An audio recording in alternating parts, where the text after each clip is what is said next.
अगर मैं आज अपनी माँ से नहीं मिली तो मैं अभी के अभी जाके विक्रम को तलाक दी।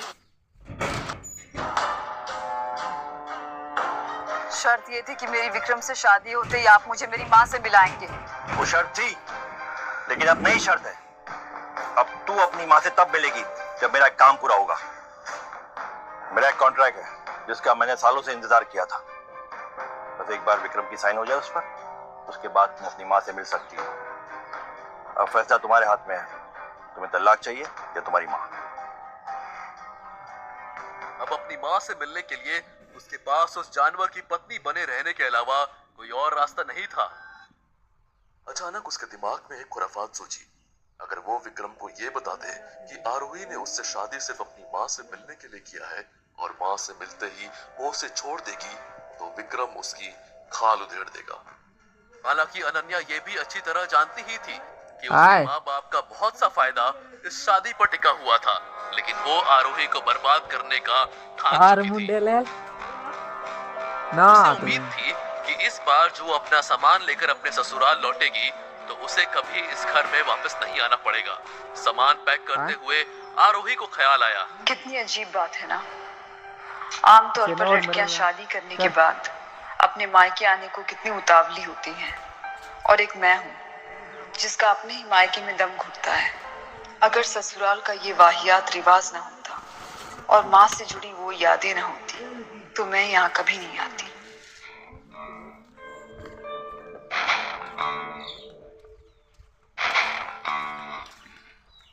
अरे अकेले अकेले पैकिंग कर रही हो, मैं कुछ मदद कर दूं क्या? राघव, तुम? वो राघव को कई सालों से जानती थी। राघव उसके पिता महेश्वर का मुलाजिम था, लेकिन वो आरोही को बिल्कुल पसंद नहीं था। राघव की नजर ही कुछ ऐसी थी कि आरोही असहज महसूस करती थी। दरअसल राघव बहुत ही बड़ा नशेबाज और जुआरी था। एक बार जब नशे के लिए उसके पास पैसे नहीं थे तो उसने आरोही के घर से पैसे चोरी किए। हालांकि आरोही ने उसे देख लिया था और महेश्वर को सब कुछ सच सच बता दिया था, जिसके चलते राघव उस दिन अपनी नौकरी खो बैठा था। इसे यहाँ तक आने किसने दिया? आरोही ने मन मन में सोचा और सबसे पहला शक अनन्या पर गया। मुझे पता चला कि तुम्हारी शादी हो गई है, तो बधाई देने चला है। वैसे सुना है कि तुम्हारा पति अपाहिज है। बड़े दुख की बात है। वैसे तुम सुहागरात तो नहीं बना पाई होगी, तो है? मैंने सोचा मैं तुम्हारी कुछ मदद कर दूं। आओ मेरे पास आओ। निकल जाओ यहाँ से, छू मत मुझे। राघव, ये क्या कर रहे हो? मेरे पास आ जाओ। मैं पापा को सब बता दूंगी। मेरे सीने से लग जाओ। छू मत मुझे। मेरे पास आ जाओ। मेरे खाना निकल जाओ यहाँ से।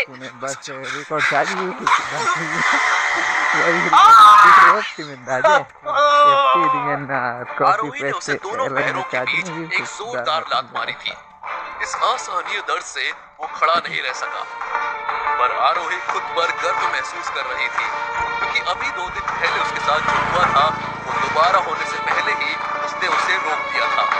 हालांकि ये गर्व तुरंत ही डर में बदल गया, क्योंकि राघव की तस्वीर सुनकर उसके 3 साथी कमरे में घुस आए।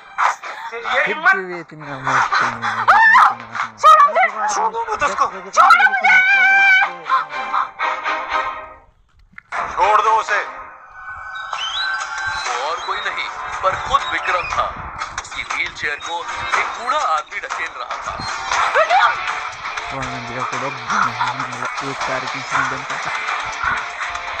मेरी पत्नी को हाथ लगाने की तुम लोगों की हिम्मत कैसे हुई?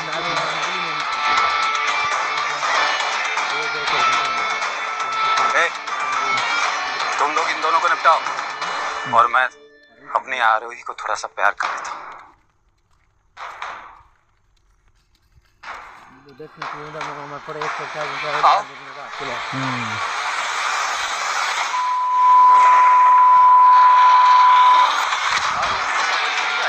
राघव और उसके आदमियों को अचानक क्या हुआ? हालांकि उसे इतना तो समझ आ गया था कि ये विक्रम ने ही किया था, लेकिन कैसे किया ये आरोही की समझ से बाहर था। मैंने कहा था ना हमारे खानदान में बहुत से राज हैं। जितना कम जानोगे सबके हाथ काट और शरीर का वो हिस्सा भी जिससे इनकी गंदी नस्ल तुम पहले ही काफी कुछ देख चुकी हो, क्या ये भी देखना चाहती हो? तो चलो यहाँ से।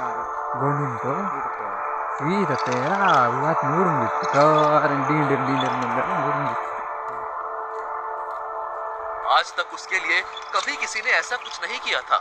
आरोही के मन में विक्रम के लिए इज्जत बढ़ चुकी थी। Thank you. अगर आज आप नहीं आते तो पता नहीं क्या हो जाता। तुम हमारे खानदान की बहू, मैंने जो कुछ किया अपने खानदान की इज्जत बचाने के लिए किया, लेकिन वो ये मानने को तैयार नहीं थी कि विक्रम ने ये जो कुछ किया सिर्फ और सिर्फ खानदान की इज्जत बचाने के लिए किया था। अरे क्या हुआ मेरे बच्चे को? मैंने सुना है कि कोई लड़के आए थे तुम्हारे कमरे में और तुमसे जबरदस्ती करने की कोशिश की।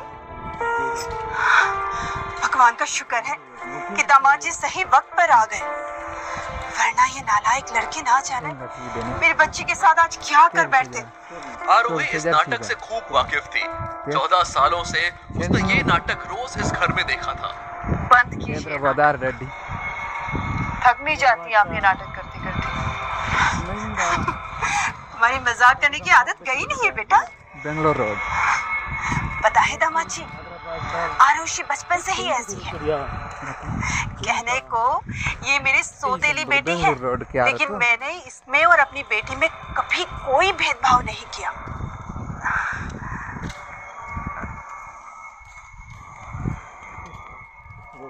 बल्कि इसे हमेशा ज्यादा प्यार दिया है और इसीलिए शायद ये ज्यादा बिगड़ गई है। वो चाहती तो अभी ही उसका पर्दाफाश कर सकती थी, लेकिन अपनी माँ के ख्याल ने उसे रोक दिया। आपने कभी फिल्मों में जाने का सोचा है?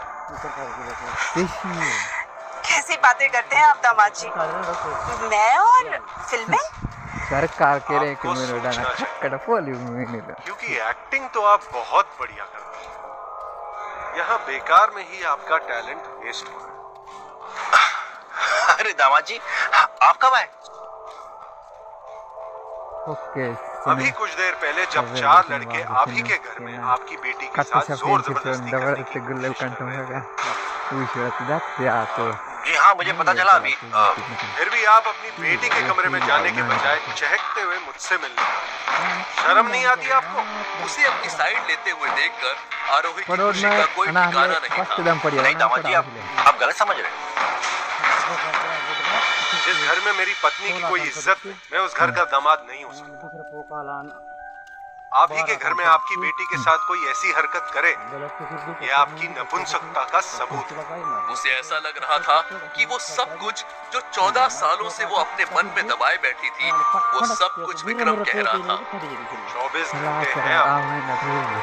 24 घंटे में अगर आप लोगों ने ये पता लगाने की कोशिश नहीं की कि इसके पीछे कौन जिम्मेदार है, तो जो हाल ऊपर कमरे में पड़े आदमियों का किया है, वही हाल आप सबका करूंगा मैं। ये आप क्या कह रहे दामाद जी? प्लीज ये जुल्म हम पे मत कीजिए। ये जुल्म नहीं, इंसाफ है। मेरी पत्नी ये सोचकर खुश थी कि किसी ने उसके लिए आवाज उठाई थी।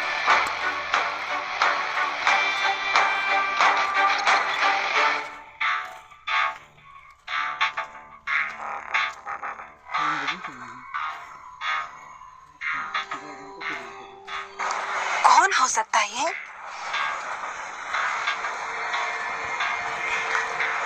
कहीं तुमने तो कुछ? अरे कैसी बातें कर रही हो? मैं जानवर नहीं हूँ। दोनों इस बात से अनजान थे कि बंगले के ऊपर वाली मंजिल से अनन्या ये सब कुछ होते हुए देख रही थी। वो निराश भी थी और गुस्सा भी, क्योंकि वो फिर एक बार आरोही की जिंदगी बर्बाद करने में असफल हो गई।